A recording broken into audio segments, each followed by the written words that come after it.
The beverage industry is in the beginning of a new era. So what's next in functional beverages?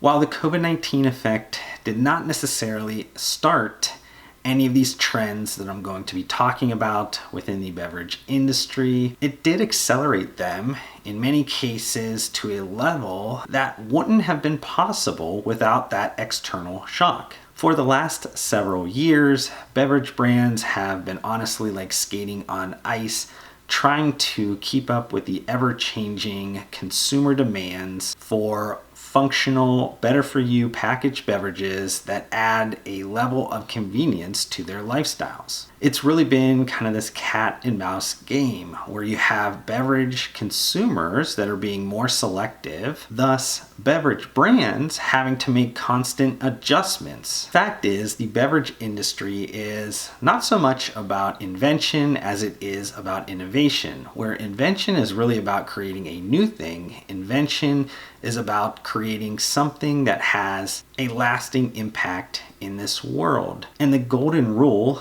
of innovation in the CPG industry is to build on previous iterations. And this is defined as incremental innovation. Right now, consumers are looking for packaged beverages that add a level of functionality to their lives and or enhance their overall wellness. With that said, what are 4 trends in the beverage industry that has market share reshuffling power in the near term? Before I jump into those beverage trends, I would love it if you hit the like button on this video or subscribed to my channel. I put hours of research into each and every one of these pieces of content to make sure that they are jam-packed with both educational yet entertaining insights that I'm confident will add value to you. That simple free action is appreciated by me more than you know, so thank you for doing that. But heading back into the content, the first trend that I do want to talk about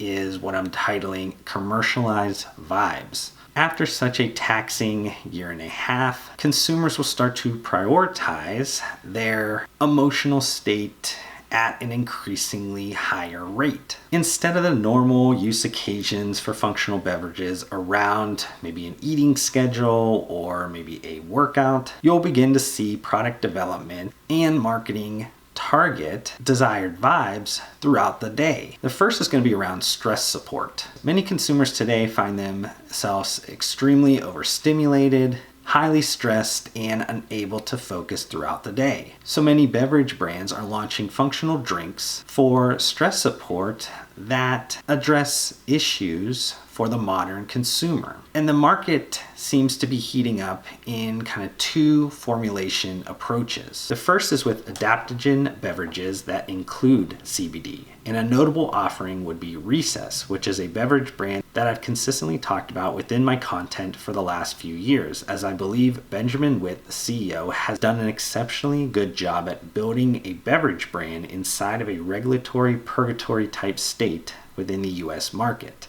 And then the second one is around adaptogen beverages that don't include CBD. And a notable offering would be Moment, which is a beverage brand that showed up in season 12 of Shark Tank. Though they didn't get a deal from the Sharks, the company did take the title as BevNet's new Beverage Showdown 19 winner. Another vibe that beverage brands are going to be focusing on is the sleep and relaxation support. And CPG subcategory growth can really be correlated with things that are happening in society. The severe lack of sleep that was caused by the COVID-19 effect, or what became known as coronasomnia, increased the overall consumer demand and interest in sleep and relaxation beverages. You even saw PepsiCo launching a sleep and relaxation beverage called Driftwell last year. But another notable offering is Som Sleep, which I believe is one of the best packaged sleep beverages I've ever tried. And while other vibes will definitely be targeted by beverage brands in the near future, one that I haven't really seen too much activity in yet, but I do believe will start to catch up some steam pretty soon, is around sexual wellness. With the stigma around this topic quickly fading away,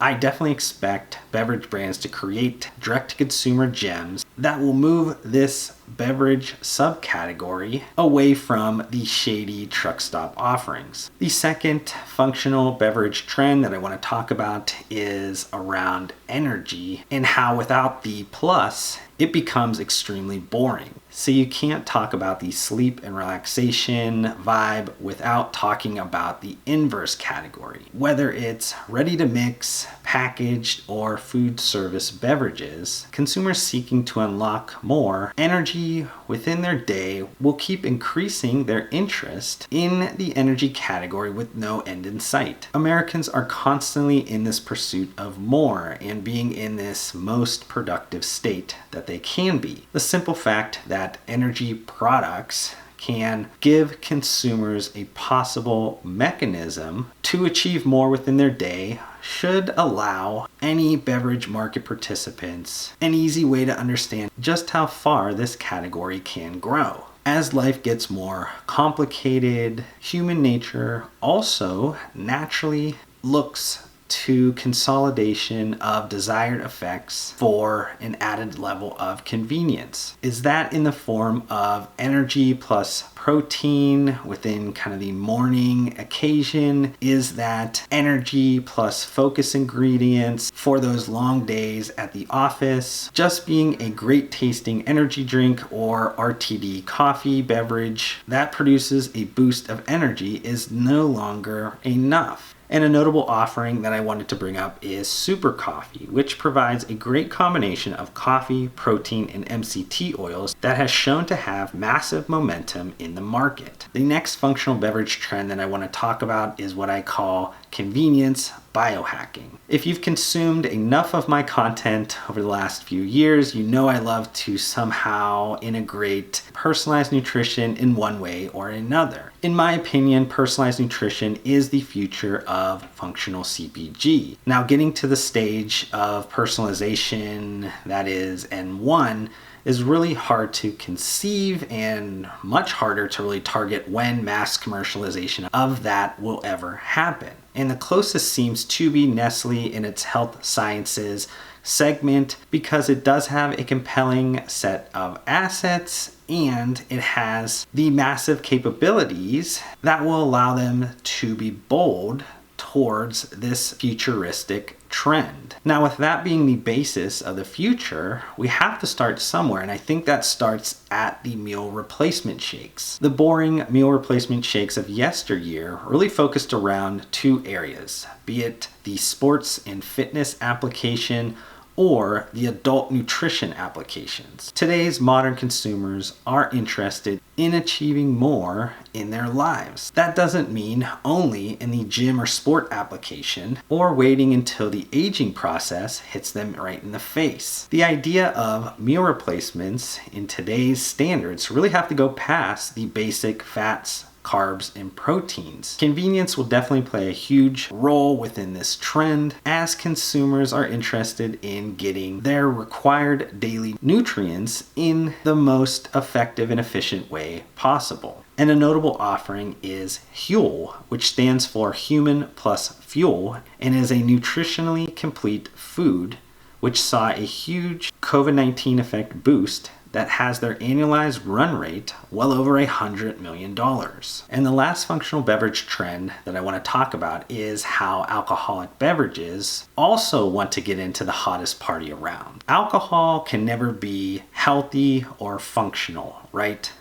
Now, if you look at that question through a binary lens, then you could say that's true. But if you look at this through healthier than conventional alcoholic beverage or more functional than conventional alcoholic beverage X, then it becomes a real possibility. Now, that being said, consumer interest groups are already kind of attacking that approach, and you can see that through the Molson Coors hard seltzer offering, Vizzy. Now it's still up in the air if the FDA or the FTC decides to limit the product claims and marketing around these better for you or functional leaning alcoholic beverages. But the product development train has already left the station. Expect to see more alcoholic beverages that include things like live cultures, hydration benefits, maybe with the base of coconut water, added antioxidant rich fruits and other natural ingredients, also added adaptogens, which will all play into this healthier for you and functional trends. And I did want to kind of just add a bonus trend, and this is around CRISPR. CRISPR and other gene editing techniques within the agricultural sector is definitely a game changer. If you think about the early genetic modifications known as GMOs, they were really focused on creating more resistant crops that would have a higher yield that could help the global food supply. But the CRISPR technology can achieve more consumer-centric advancements,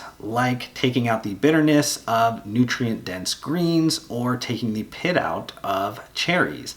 Now, just bringing up this subject matter, I know a lot of people are going to say that definitely doesn't sound natural, and thus it has to be dangerous. And I totally hear you out, but consider the positive product development aspects of being able to pack more nutrient density within our beverages without sacrificing taste, which everybody can agree is still king within the beverage industry. CRISPR and other gene editing techniques will become a larger part of our daily lives, which will inevitably include the beverages that we consume. So I hope this bonus trend piqued your interest to explore this more. If you have any questions around the functional beverage trends that I mentioned in this piece of content, or you believe that I overlooked some obvious ones, make sure to comment on this content or reach out to me on any of my social media networks.